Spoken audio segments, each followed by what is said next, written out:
always such a peaceful town. I don't want to use the word conspiracy, but that's what it's looking like. Her mother was a fanatic. I don't know how she lived with her. To believe something supernatural happened here defies logic and explanation.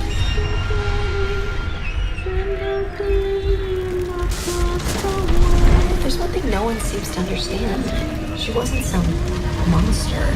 She was just a girl. So now, obviously, you got to play another kick-ass character. Yeah, no pun intended. Yeah, no pun. Well, maybe a little bit. Maybe a little bit of fun. But so now, this seemed like a really fun role to choose. This seemed like a kind of a no-brainer, right? I mean, yeah, you know, working with Julianne Moore and Kimberly Pierce was something that, you know, obviously any actor would kill to do. You know, anyone would kill to be in a role like this where you're able to do things that, you know, express feelings that you aren't allowed to do in many other movies. You know, you're able to use telekinetic powers. You're able to show this beautiful arc from this adolescent kind of animal to this beautiful young woman, and then to this back to this adolescent kind of thing, you know. So it's a wonderful arc that I get to do throughout the movie, and it was really wonderful working with all the people I worked with. When people heard about the Carrie, they use words like, you know, reboot, remake. Like, which one would you use for this? Like, would you want to say reboot? Do you want to say remake? Or any of those a bad word? No, they're not bad words. I think it's a make. I mean, and I'll just say, it's like I love Brian De Palma's movie. I'm friends with De Palma, and I don't use that term lightly. Like, we're really friends. And when I read the book, I was like, wow, there is something crazy, wild, and great that I can do here that actually is different than what he did, simply by virtue of, you know, there's a 3-act structure that I'm interested in. There's stuff that I would do because of the kind of filmmaker I'm doing. And I actually called him. And I said, you know, they want me to do this. How do you feel about it? And he was like, do it. Plus, it's 40 years later, so there are different, you know, social media works differently, kids communicate differently, schools are aware, and parents are aware, you know, of things that have happened in the culture, you know, that have changed things. So it didn't ever feel like I was remaking something. It felt like I was making something that had actually been done beautifully at a different time and place. Obviously, they said that it's modernized too. So are they going to be like on their iPhones? I mean, they're going to be watching YouTube, they're watching Gangnam Style again? Yeah, exactly. Yeah, we're like, Gangnam Style. No, you know, it's modernized in the fact that it's taking place in 2012, and, you know, whatever comes with that, you know, kids that are being pushed around nowadays, it involves internet and stuff like that. So, but there's some funny little things that go along with it that, you know, it's not, honestly, it doesn't date the film in the fact that it's like, oh, you know, look at MySpace, and they're like, watch the movie, and like, oh, MySpace is like 5 years ago. Yeah, you know, it's like one of those things, you know. Stuck with that now. Yeah, exactly. It's not like that, you know. It doesn't do that, but it's just a modern day movie, you know. It's not too involving, like, oh, hey, look at my iPhone 5. Hold on, I just got a Twitter. Yeah, exactly. No, it's not like that. So you kind of got a youthful style that kind of like works with the story, or how's that work? Yeah, I mean, I think when you see it, it's first of all, I think the cinematography is brilliant, because I think what Steve did was it's classic in that he uses this jib, which is kind of amazing. I don't know if you guys know, it's like a mini techno crane. Yeah. So it means that I basically have a crane on set all the time. And it used to be, oh, we have to build the crane and that would take all this time. Or, oh, I don't know what days we have the crane, but we have it all the time. So it means that within any room, within any space, I can go from right down here to way up here, and I can move through space and time in ways that are very unusual.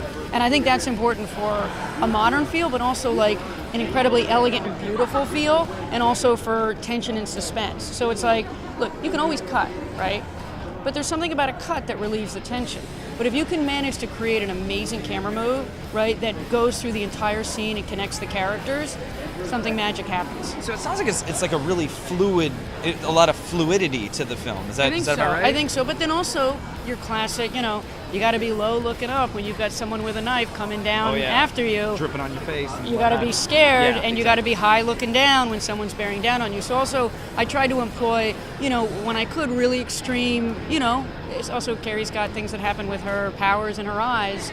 So, you know, you take the liberty of doing what people would call a screamer, and you go in tight, because it's like you want the audience to feel it. I mean, my thing is always, what is it going to take to get you as inside this scene as possible? How can I get you to feel it? And they really put you in the world of Carrie, even more than, like, you know, because the first one I think was told through more of a third person's perspective on the characters, you know, and our movie I think is told through more of first person perspective of who Carrie is, and you see everything through Carrie's eyes. So you're so intertwined with who Carrie is that when everything happens, you break down with her, you cry with her, you're being bullied with her, you know, and that's what's so beautiful about it. Obviously, you got to film at least one scene that we're all very familiar with. How did they prep you for that day? They didn't, you know, one of my main points was like, look, when the blood falls, you can't tell me when it's gonna happen. I can't see anyone doing hand signals like, go, go, go, go, go. You know, like, I can't see anything. I have to be completely just, as the character, just smiling, happy. I just won prom queen, and I don't need to know when it's going to hit. And oh my God, you know, the whole time it's like Ansel and I were on stage and we were holding hands as the characters. We're up there, we're smiling, and like, you know how you know when like you're on the ride and the ride's about to drop down, Yeah. and you start getting hot, G-force, and your whole body starts getting really hot, and you're like, oh God, it's about to happen, and then it happens, and I was like, whoa. It's like so heavy. What was it? Was It was like cold and heavy and confusing and disorienting, and it just happened, and I was like, oh my God. And it was really fantastic because we got to art decorate the blood.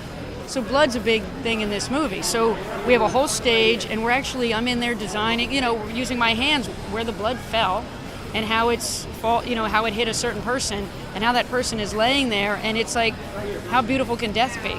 Yeah. Right, and how horrifying can death be? So they dropped it on you how many times? Twice. That's it. Twice. That's it. And How I long was did like, it take to clean up? I had to go and like get a shower, and it was like all in me. I was like, and I still had to shoot after that. So I was like, Just went out to like club after that, just Yeah, like in the no. blood. Just like, No. MGM would have been like, no. And my last question is, what are you going as for Halloween? I'm going to be Helena Bonham Carter, circa Harry Potter. Oh wow! Oh yeah, it's gonna be rad. Yeah, I'm what having do- a whole costume made. Like, it's gonna be crazy. Oh, that's awesome. Do you want to do a? Can you give us a spell on the way out? No. No. No, I can't. No. What is that? I was gonna do it. I was gonna do a spell. Expelliarmus? Is that it? I don't. There's like How a is lot it? of Expelliarmus. Abracadabra. What is it? Fettuccine Alfredo. Stay close to me.